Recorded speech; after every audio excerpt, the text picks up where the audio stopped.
We're going to talk about Boon Island. This is a small island that has been killing people for centuries.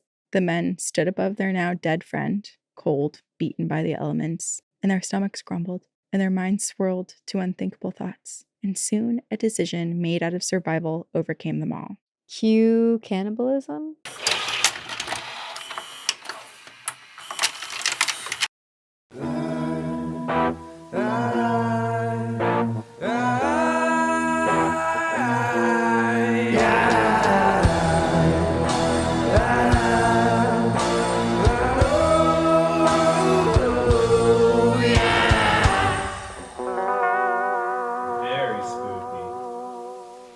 Hey, okay, quick interruption before we get into the story of this episode. We have really exciting news. Mm-hmm. We are having a one-time Two Girls, One Ghost live show. I'm calling it Ghost Girl's Guide to Paranormal Investigation. Oh, I like that. We'll adopt that. You like it? Yeah. Okay. I'm calling it. I've been calling it that in my head. We have not talked to anyone about that. We'll decide that right now. Right now. You're the first to know, and you're the first to know that you can get tickets now. Get your tickets. Come see us on Wednesday, October 8th, 2025, just because this will live in this episode forever. Wednesday, October 8th, and it is at the Arts at the Armory in Somerville, Massachusetts. Mm-hmm. Doors are at 7:30 p.m. Do you want to tell everyone what we're talking about, Corinne? We did an investigation. Should we say where? No. Okay. A couple years ago, we went to a place that seemed unassuming. Seemed like maybe just a couple little polite haunts. Mm-hmm. And that is not what happened there. There was something demonic, and we captured some damning evidence. Potentially a photo as well. We didn't know much about the house. No. And so we're going to do, the live show is going to be footage from our investigation, maybe a special guest appearance or two, and a lot of history, a lot of hauntings, and a lot of fun. Because we're fun over here at Two Girls, One Ghost, right? Just friends who just come together. We're coming to our show October 8th at Arts at the Armory. We'll see you there. Okay, back to the episode. Hey. Hi. I'm going to put on my disguise. Great. So that it looks different from the last episode we recorded. We were going to record this next week, and then we were like, let's just do it. Also for the sake of our editor, so she doesn't have to edit it in like a day. Yeah. Hi. Thank Hello. God I did the research. Thank gooly gosh. This is Two Girls, One Ghost. Two Girls, One Ghost. We are your ghostesses. That is Corinne. Hello. I am Sabrina. Hello. And where are we going today? Oh, we are going to a wee little island just 6 miles off the coast of Maine, amongst the dark waters of the Atlantic Ocean. But this is barren, it is desolate, and it is a place where few dare to tread. Okay, so what I was thinking is probably not what we should do. I was like, how cool would it be if we could just easily pop on over to what places we're talking about and record from them? But then you set it up like that, and I'm like, okay, we're not going there. No, there was the opportunity for an adventure, but we are stopping it here because we're going to talk about Boon Island. This is a small island that has been killing people for centuries. Known for... This is like not at all what I was expecting this episode to be at all. Yeah. This is about killers and cannibals, sort of. Wait, this is the cannibal one? This is the one. I thought it was in 3 weeks. It's actually this one. I'm so glad we're recording it now. Straight into cannibalism. Okay. So Boon Island, known for its dark history and a possible curse, this island has blood-soaked rocks, tortured souls, and cannibals. This is an island that brings people to the brink of total insanity, forces people to question their own morals, and has birthed many hauntings. This is the nightmare of Boon Island. Thunder and lightning crack down upon us. I actually first learned of Boon Island because when I do the sailing regatta race with my uncle out to the Isle of Shoals, you can see Boon Island in the distance. And that's the closest you ever want to get to it. Yeah. I was like, oh, what's that island? And he goes, that's Boon Island where they all ate each other. I was like, oh my God. So creepy runs in your family. Yes. Love it. Also, that uncle is literally a descendant of one of the accused Salem witches. I thought you were going to say literally a descendant of a cannibal from Boon Island. No. That's a cooler descendant. I hope not. Okay, 1682, A trading vessel loses control in the rough seas and collides with Boon Island. Sorry, now I'm just thinking about how many of my ancestors have cannibalized, and there's probably a good amount of them. You think? I mean, think about how far back our lineage goes. One of them's bound to have eaten human for survival. I don't know. But yeah, but you're not like super white. And I feel like a lot of the white people did it when they came to America. Okay, so how many of my ancestors were eaten? One of those must be true. Oh my God. It would be an interesting thing for a genealogy project to figure out. Eaten alive. All right, so a trading vessel in 1682 collides with Boon Island. The ship is completely destroyed and only 4 men survive. There are 3 white European men and 1 Native American man. The men survive the frigid sea air, the crashing waves. They're huddling together. They're collecting eggs from the gulls that are nesting there on the rocky shores. They're catching fish. They're doing whatever they can to stay alive. 1 month after this collision happens, as they begin to sort of like accept their fate, the weather's changing, fall and winter is soon to come, and they will probably die with all the storms that come then. There's a small glimmer of hope, a chance of rescue, because the 4 men shield their eyes from the sun that's glistening brightly on the, I wrote chippy water, on the choppy water. It's not chippy. It's not There's chippy. no chipper here. They stare adamantly at the mainland, and no, their eyes are not deceiving them. They see smoke. Near Mount Agamenticus. People were there. On Boon Island? No, they were looking in the mainland. Oh, they were on Boon Island. They see smoke. There's a fire up in the mountain on the mainland. And so they're like, oh my God, people are close. People are near. Just like for my brain, how far is Boon Island off of the coast? Like 6 miles. So you couldn't... You can't swim. You can't swim. Well... You could, but it would be very difficult to... the water's like decently choppy there. Okay. And also there are great white sharks. It's so sad because it's like seeing the mainland, knowing it's that close, but then not being able to reach it would be way more maddening than being like literally in the middle of nowhere without any mainland. And I have no idea. I'm talking at my butt right now. I have no idea how the currents are right there, but not too far away, a few miles away, there is a river that has like some of the worst currents like in the world. Okay. So I would imagine it would be really difficult, even for the best of swimmers. Okay, so they're like, oh my gosh, there's a chance. Like people are near the shore. People are building a fire on the mainland. We need a signal that we're out here. So very quickly, the 4 men gather what they can on the island. They build a fire of their own. The smoke signal lets up into the air, and they are spotted. They are about to be saved. It totally works. A group departs from the main land and goes and rescues the 4 men. But these men, by comparison, lived a much gentler life on Boon Island when compared to what happens to another group just a couple decades later.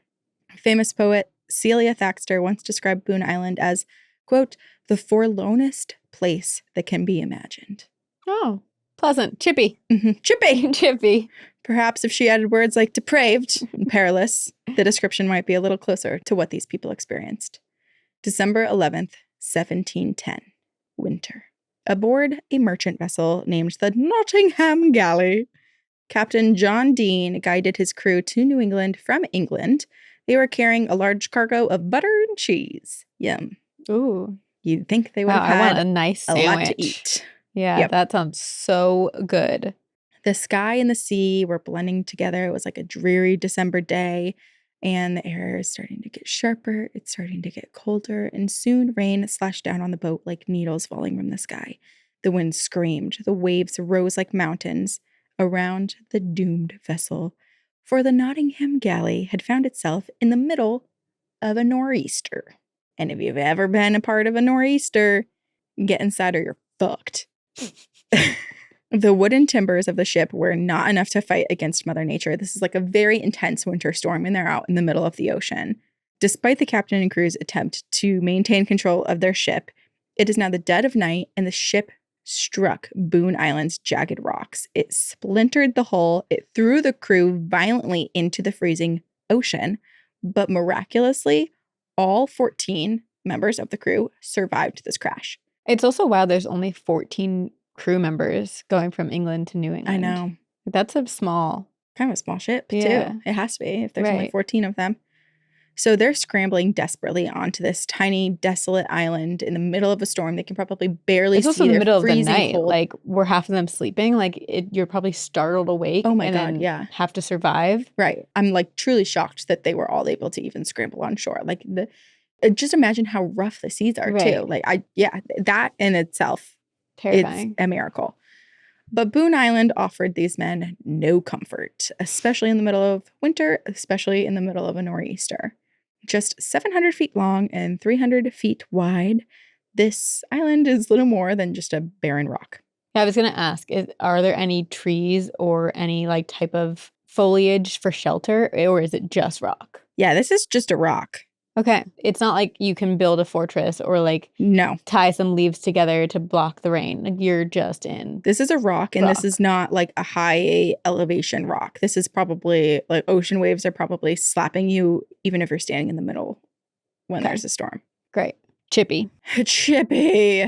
So the island is especially brutal and harsh with these winter elements. And these survivors have no food, no shelter, no warmth. The butter and the cheese has been taken by the sea. Oh, no. Mm-hmm.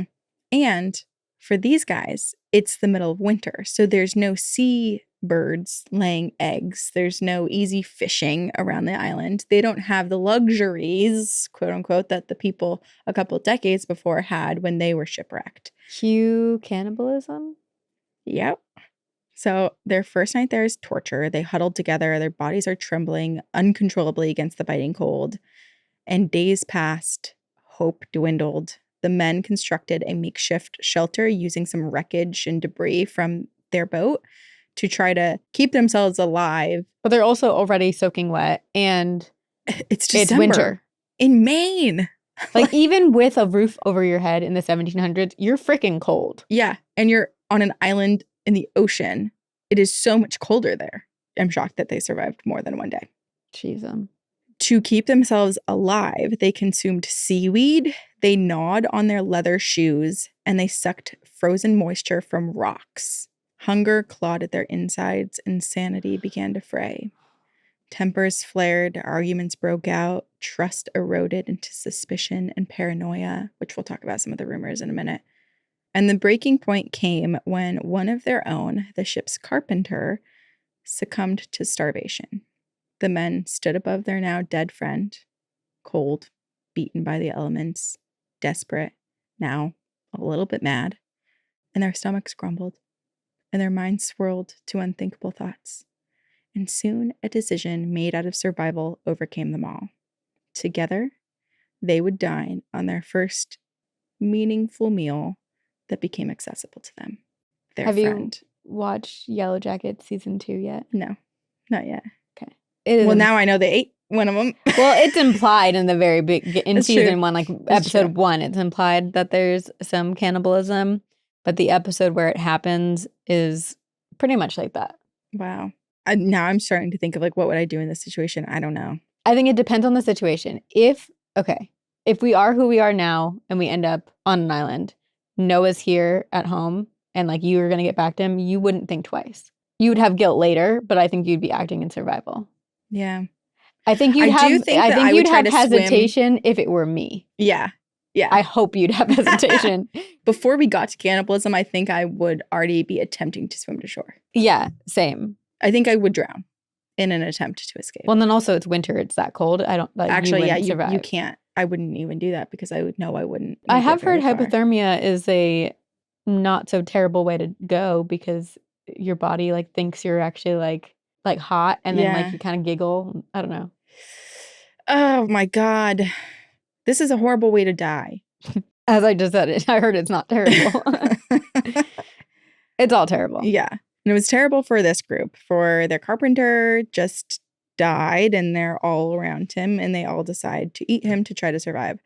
So they parted their friend's flesh from his bones. I was in a deep place when I wrote this, and now I feel like the way we're delivering it, they parted his flesh from his bones. Yeah, they had to pry it You just off. presented that as if like the biblical verse of the Red Sea was parted. Oh, I was thinking about like when you eat ribs. I don't eat meat, so I don't think I've ever heard anyone describe consuming meet with parting. I think it's a thing. I believe you. It just is disturbing. You're sick. Unless it's like just the group of people who I've eaten ribs with. Part those ribs. Part the meat from the bone. Sorry, we're joking because this is so It's sickening. horrible. Reluctantly, they swallow pieces of their friend, sustaining their own bodies for just a little while longer. You're really like dragging out the like. You could. It was one sentence. We just keep interrupting it. They ate his friend. Their friend. Yeah. Okay. Sorry. They ate. 14 men first crashed onto the shore of Boon Island, but weeks later, only 10 of them would be rescued from the rock.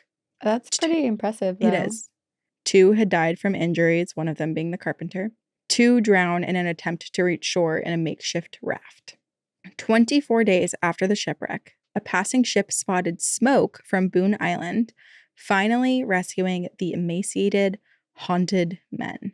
Jeez. But the ordeal was not over, for the horrific truth of their survival spread quickly, and the sailors found themselves shunned, isolated, forever tainted by their gruesome deeds. Cannibals of Boon Island. Rumors began to circulate, and not just about their cannibalism, there was also rumors about what happened and why. So one of the pieces of gossip that emerged was that there was a conflict between the captain and his first mate, whose name was Christopher Langman. Langman claimed that Captain Dean was going to he had overheard a plot, basically, by the captain to turn the ship over to some French privateers and wreck the ship for insurance money. And so Langman, after learning of this plan, alerted the rest of the crew, and they all gather, and they're forcing Dean now to actually change direction of the ship and navigate down to Boston. And based on that move, they weren't aware of Boon Island existing. And that's why they crashed in the middle of the night, in the middle of the nor'easter, into this island, because they were changing course and not aware of the terrain. So that was one of the rumors. Okay. Who knows? The truth, the exaggeration, just gossip born from a crazy story that's already spreading like wildfire. We have no idea. But men... also keep in mind, now, post everything that's happened, there's probably so much survivor guilt. There's so much, there's trauma. There's so much trauma that's come from this that, they're all significantly, drastically changed people. Yeah. That who knows what type of toll that takes on each of them that they need to share, or tell a narrative.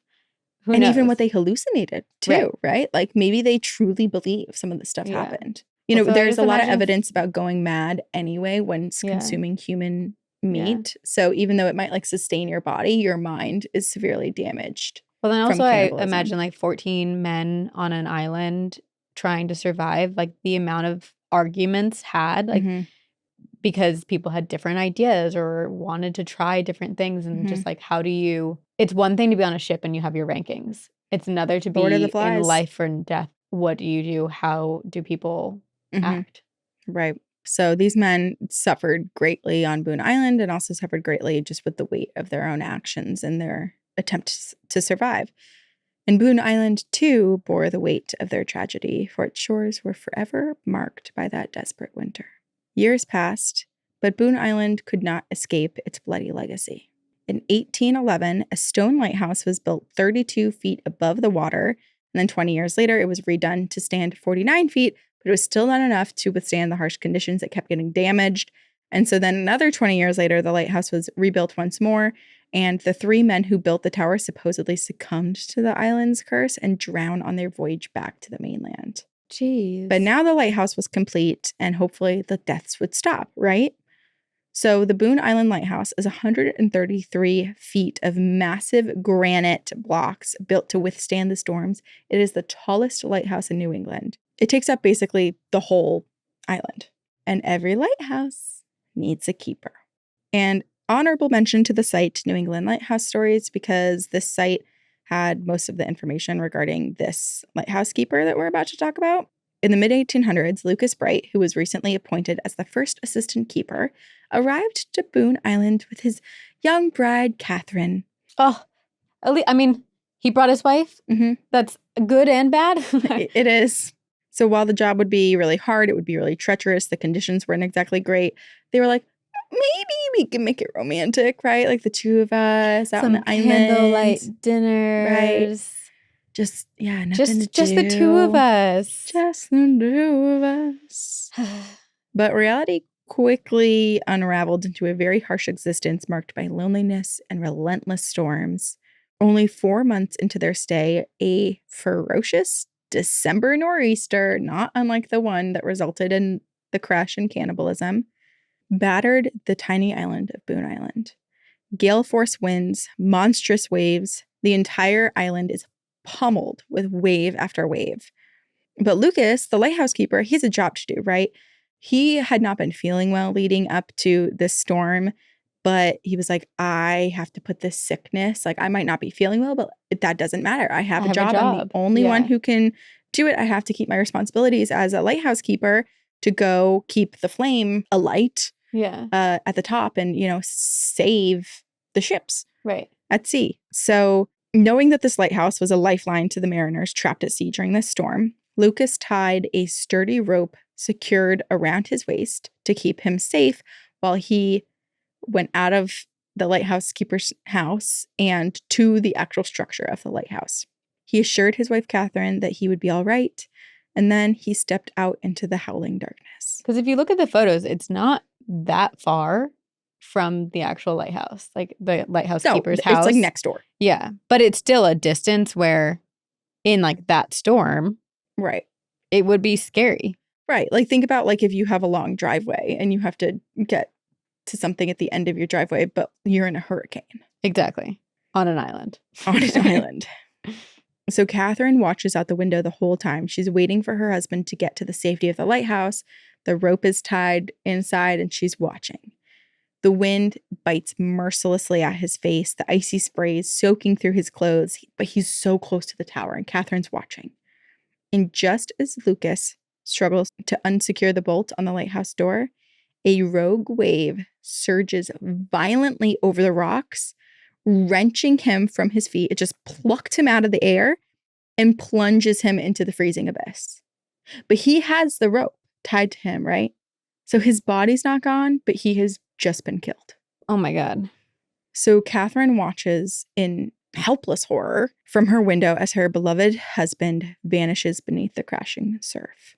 A surge of strength overtakes her, and she manages to grab the rope with her trembling hands, and she pulls her husband all the way in from the icy ocean that it's constantly pulling him back. Lucas was dead, but Catherine dragged him across the ice-glazed rocks into the base of the lighthouse tower. So she goes all the way across. Got him, dragged him all the way to the lighthouse where he was supposed to be, and then lays him gently at the foot of the stairs. Grief is consuming her, and she sits beside her husband's frozen corpse. She's also probably soaking wet now, too. Absolutely. She's holding his icy hands. She's whispering words of sorrow and comfort into the emptiness. Yet, even amidst her grief, she knows that others depend on the beacon of the lighthouse. And so for 5 agonizing days and sleepless nights, as the storm persisted, continued to pummel Boon Island, Catherine tended to the towering lighthouse alone. With her deceased husband at the foot of the stairs. So every time she goes up. Yep. Every time she goes down. She would climb the bitterly cold 168 steps to keep the light burning at the top. Her only solace was the presence of her husband's body below, which she continued to tenderly embrace each night. On the 6th night, Catherine could no longer summon the strength to keep the flame alight. And as the beacon flickered out, the townspeople of York, Maine noticed and braved a little bit calmer seas at dawn, rushing to investigate to see if the lighthouse keeper and his wife were okay. I was going to ask, how do you, at that point, how do you call for help? Because I feel like when we've talked about lighthouses in the past, it's at month 4, they send someone to bring supplies, but otherwise you have no communication or contact with the other world. So thank goodness. There's a woman on TikTok who is a fire watcher or something, where she's up in a fire tower for many, many months, completely alone, watching for fires, and then will radio in every so often. She's got certain shifts or whatever. Yeah. But it is one of the watching her TikToks and seeing just how alone and isolated you are, and her telling some horror stories that she had of some friends who encountered some creepy people in the middle of the woods and stuff. I was like, oh my God, started doing some extra research. And it is really scary that like certain people in these certain professions where they're really isolated, alone, only checked in on every once in a while, do go missing, do end up murdered, and people don't realize for a long time. Right, because how would you? Especially if they're in a remote area and you can't. Yeah. Like if a radio is the only form of communication, but you only use the radio if there's an emergency, but the emergency has already happened, so you're dead and you can't use the radio. You can't do anything. So the people of York, Maine, they go out to Boon Island, and that is where they found Catherine, who was now basically motionless. She was near lifeless herself, completely frozen, clasping her husband's stiffened hand, driven mad by grief and isolation. Rescuers carried Catherine and Lucas's bodies to the mainland, but the damage was irreversible, and Catherine succumbed shortly thereafter, her spirit broken from the unimaginable and overwhelming loss of her husband and what she had just been through. So she died of heartbreak. Basically, and probably the elements. Yeah. Jeez. In the years following, whispers of a ghostly apparition began to circulate among the lighthouse keepers and fishermen. Mariners claimed to catch glimpses of a mournful young woman cloaked in a spectral white gown, so a lady in white, wandering silently over the windswept rocks at twilight. We can presume that this is Catherine. Others spoke of hearing eerie moans, piercing cries, just sounds cutting through the darkness. Her residual sadness and like mourning of her husband. Her screams, which were probably the storm was so loud. I'm sure she was screaming and crying so loud, but it was like she could probably barely hear herself. Oh, I have chills. That's so sad. Over the years, keepers would continue to report unsettling encounters. One person heard some phantom knocks on the lighthouse door and opened it only to find this like ethereal silhouette of a woman standing there or like drifting towards the tower. Pets who are brought to the island have refused to enter the tower. They seem really anxious, seem to be spotting unseen figures.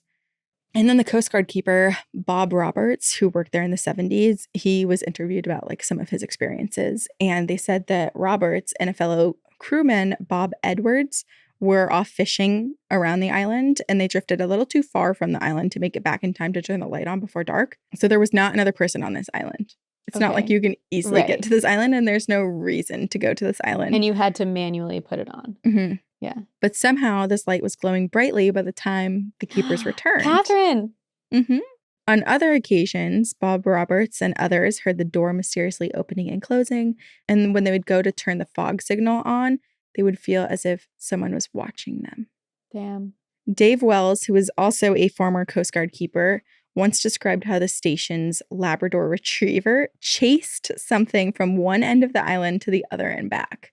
And he later confessed, quote, "We figured the island must be haunted, but nothing bothered us." Kind of nice to have more people or figures given looking out like for you. how many people have died there and like the cannibalism and everything, it does seem like Catherine's spirit is perhaps the most prominent. And she has such like a beautiful essence. Yeah. Like it doesn't seem dark. Right. It does make me so sad for her that what she experienced, because it was only 4 months out of her life, but it was so treacherous and so traumatizing, and obviously like took her life, that her spirit still remains on this completely isolated, barren, but maybe cold her husband rock. is there too. I hope so. No one has said that they've seen him, but maybe he's just a quiet guy. Maybe he is. Maybe he stays inside. Yeah. So to this day, locals and mariners alike firmly believe that the spirit of Catherine Bright remains on Boon Island Lighthouse, eternally grieving, guarding the rocky shores, forever vigilant, and forever sorrowful. Very, very sad. So sad. In the decades spanning the late 20th and early 21st centuries, ownership of Boon Island Lighthouse has shifted hands almost as frequently as its keepers once did. In 1978, another ferocious storm pummeled Boon Island and literally took out of the ocean, hurled massive boulders across the island, and nearly claimed the lives of the 2 final keepers that would stay there. They narrowly escaped as powerful waves battered the island. It severely damaged fuel tanks, the helicopter landing pad, the generator building, the boathouse, the boat launch. And this is a storm that basically sealed the fate of Boon Island and the lighthouse, and it prompted authorities to automate the station. I was going to say. So now there's no need for a physical person to be there. They definitely need a lighthouse there always, clearly. But yeah, there should be no reason for humans. No humans should be there. Years later, in 2012, under the National Historic Lighthouse Preservation Act of 2000, the lighthouse was offered to, quote, eligible federal, state, and local agencies, nonprofit corporations, educational agencies, and community development organizations who might want to preserve its historical significance or have the funds to do so. Yet, no bids came forward. None? Nope. Is it still available? No. There was a online auction that I think was just open to anyone, and a real estate developer bought it for $78,000, apparently. Rats. We could have bought it. I know. We actually could have bought that. Like right now. Bank of America? Give us a loan. Clear our bank account. Take all of our money. Take it all. The lighthouse, now abandoned, yet still operating, I think, continues on its automated rhythm. It sends out periodic flashes into the vast darkness, continues to warn people of its existence, prevent any shipwrecks, hopefully, and also guide people to shore when lost at sea. Wow. I wrote, the ocean can't save you, and this island won't either. Currently, if anything, this island will kill you. Will kill you. Currently, there are no tours or guided visits available at Boon Island Lighthouse, and the only feasible way to reach it is by air or by sea. But perhaps the wisest choice is to appreciate its haunting beauty from a very safe distance of the mainland shore. Or just by listening to our podcast. Yeah, you don't have to go. At all. Damn. That is really sad. And it's very reminiscent of The Lighthouse, the movie, which, mindfuck. I still haven't watched it. I need to. I watched it with Nick way back when, and we got in such a big fight afterwards. Oh, really? And we both were like, wait, we need to take a minute. Oh, for the movie? Did you get like different messages from it? No. It was literally like the movie left us so uneasy that like we both were on edge and just like got in a fight unrelated to the movie. And we both were like, this is for sure because of how the movie left us feeling. Oh my God. But yeah, we were both like, we're not even like fighting about anything real. Yeah. And we had to take time to decompress. Because it's such a, I mean. Aren't there no words spoken? It's just like a silent, or are there just a few? There are, right? It's very hard to understand what they're saying. Yeah. Okay. This is also to give some perspective as to where Boon Island is. I know I mentioned like the Isle of Shoals at the beginning and being able to see it from the Isle of Shoals, but you covered the Isle of Shoals years ago on an episode, and that cluster of islands that spans across the border of like Maine and New Hampshire is very haunted, and there are really weird vibes out there. Well, I've also never been up there. I mean, I say that, but maybe I have, and then my mom will show me a photo, and I'll be like, "Oh, like, you stayed on Star Island."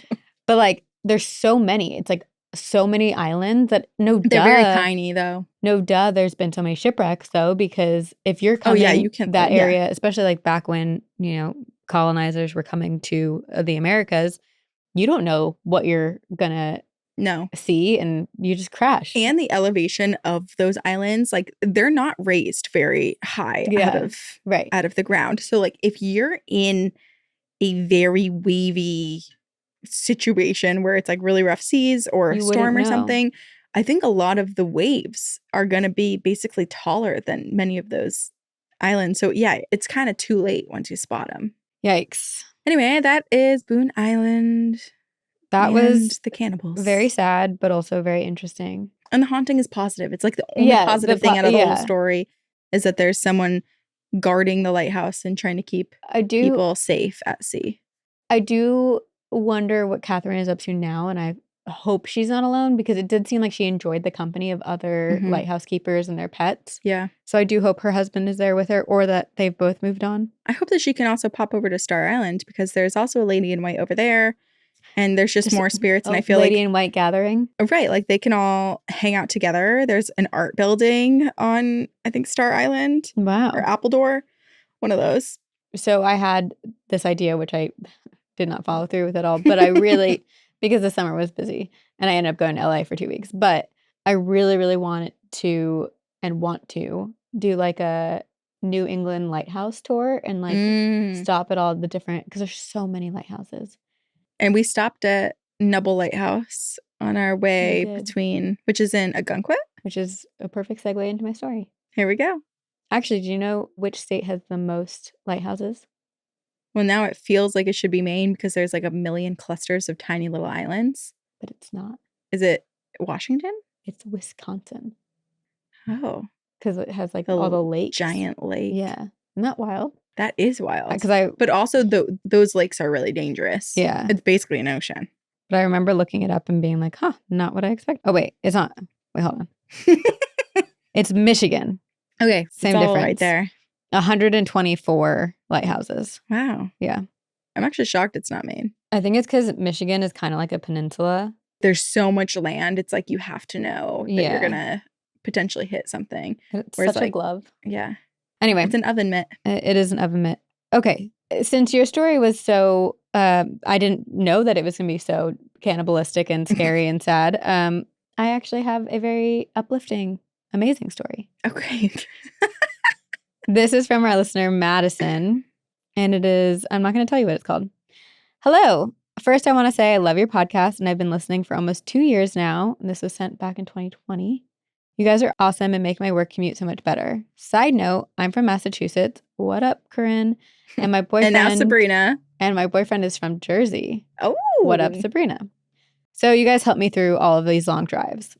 My story isn't really scary, but it is the craziest thing that's ever happened to me, so I wanted to share with you guys. When I was 7 years old, I went on a beach trip with some family members to a Gunkwit beach in Maine. My parents weren't there, but I went with my Aunt Sharon and my cousin Drew, along with other family members that I can't specifically remember. Either way, at one point during the day, my aunt and I decided to go swimming.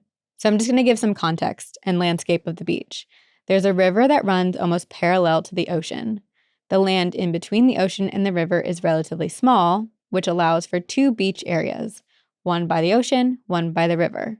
That being said, you can swim in either areas, but if you're by the river, you can't really see the beach. And if you're by the beach, you can't really see the river, which is important.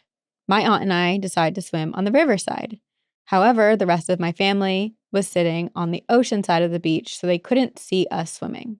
My aunt and I are swimming for a while, having a great time, and we decide to get out of the water. But no matter how hard we tried, we couldn't swim to shore. In other words, we had drifted into the mouth of the river and got caught in a nasty riptide.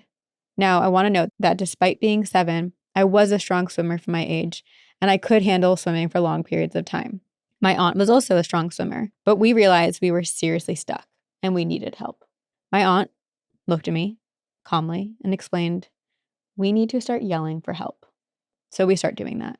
I honestly don't know how long we were out there, but it felt like hours. That's so scary. We kept screaming, but nobody could hear us. Remember, my family was on the other side of the beach, so they had no idea that we were stuck in the water.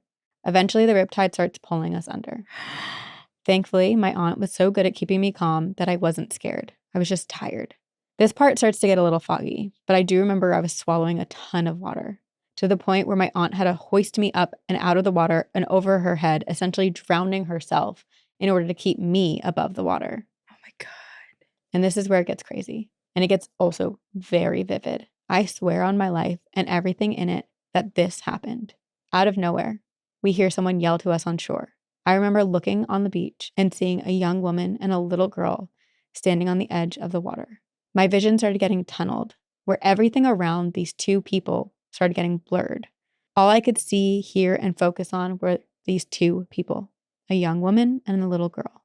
Not to mention, this woman and the little girl were beautiful, stunning, glowing. The woman was wearing a black one-piece bathing suit. She was tall, thin, and tan, with long, flowing blonde hair. This little girl was also tan and blonde, wearing pigtails in her hair.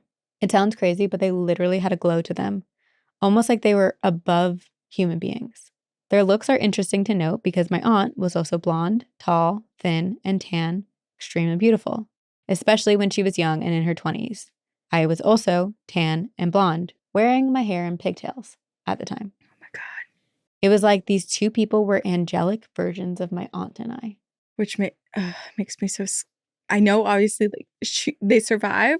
Yeah. Like, we're getting the email, but yeah, that makes me so scared. It's like the version of, like, another version of their soul as they're ready to, like, collect them from living that life. When we saw them, the woman was holding a tube that was connected to a rope that was about 10 feet long, if that. She yelled out to us to grab the tube, threw it to us perfectly. It landed directly in front of us. We grabbed onto the tube and they pulled us onto shore.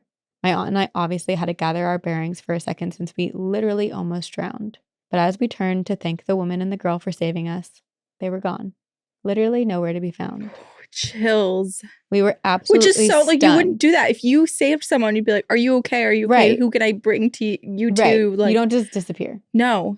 We were absolutely stunned because there was no way these two could have vanished in such a short amount of time. I mean, yeah, my aunt and I took a minute to catch our breath, but it couldn't have been longer than 30 seconds.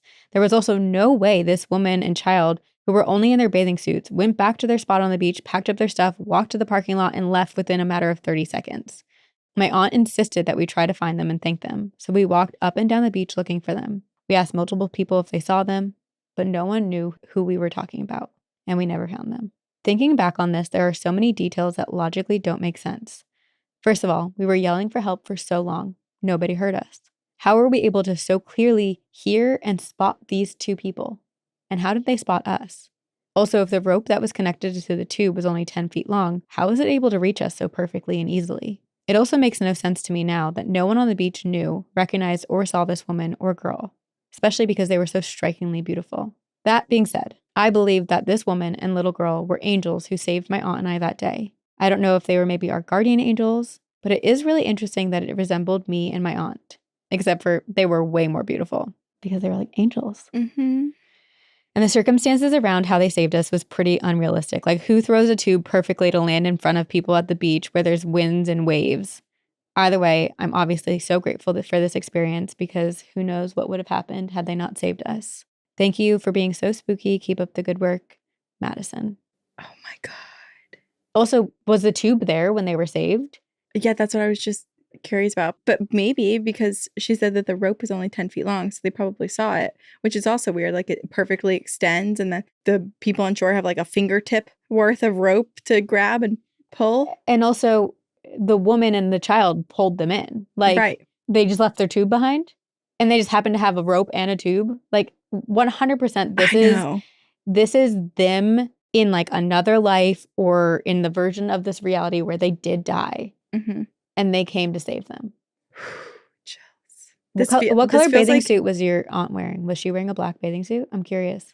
Oh, like if she matched, perfectly matched. Because I know she said it looked like a younger version of her aunt. Mm-hmm. But like even the little girl was wearing pigtails. Yeah. I feel like this is hitting me in a different way just because it is so close and I've been there. That I'm like, holy shit. Wow. What a beautiful way to survive that.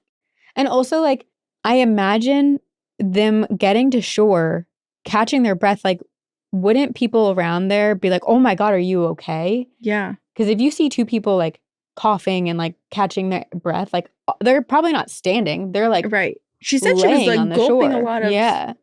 And there's just like so many aspects of this where it's like, I guarantee someone witnessed this. And what did they see? I know. I'm tempted to go. I'll Google it privately later because I don't want to depress everyone. But I do want to see if there have been some deaths in the river. Oh, because maybe there are people similar. Yeah. Either way, especially if they're glowing so much, it's like, just they like do feel like the spirits. Figure could be. Because there's also like to try to like rationalize, are these real people? Like in the moment of, oh my gosh, someone finally sees us. I understand. And you're also like swallowing water and drowning. I understand like the tunnel vision thing of them being this like glowy highlight. Everything else is blurred. Yeah. Because it feels like a saving grace. Yeah. But I fully believe. Right. They were angels or ghosts or something, some divine intervention. Well, because you wouldn't fully, like, I feel like if I watch people catching their breath, like maybe I'd give them privacy for a few moments to like catch their breath, but then you check on them. Right. There's too much that doesn't add up. Yeah. That is beautiful. And I'm so glad you guys are okay. Yeah. And I'm glad that you read that story after Boon Island. Well, if you've been to Boon Island, if you've visited any of the islands in that area that have a weird, spooky vibe, please email us. If you've been saved by ghosts, please email us. We do like those stories. We do. We love those. Yeah. There was one that we read a couple years ago where like this, I can't remember the specifics, but this woman was on like a camping trip and it was like the universe like kept telling her to do things. And she was like on a boat and she was going to turn around and then like something told her to actually go right. And she ended up finding people who would have otherwise died Mhm. because they had been stranded. It's like incredible people's part too. Like not even just being saved by a ghost, but like sometimes when like your own or you think it's your own intuition or like something puts you in the spot that you need to be to help others or makes you say something or give a message to someone who needs it. It's the best part about the paranormal. It is. We don't understand it, but we're so glad to be talking about it and a part of it. And them come and be part of our lives. Thanks, ghosts. Thanks, ghosts. You gave us a job. Shout out to Jamie Ryan, who edits and produces our podcast. Thank you, Jamie. And thank you to all of you. We love you. And we will see you on the other side. Very spooky.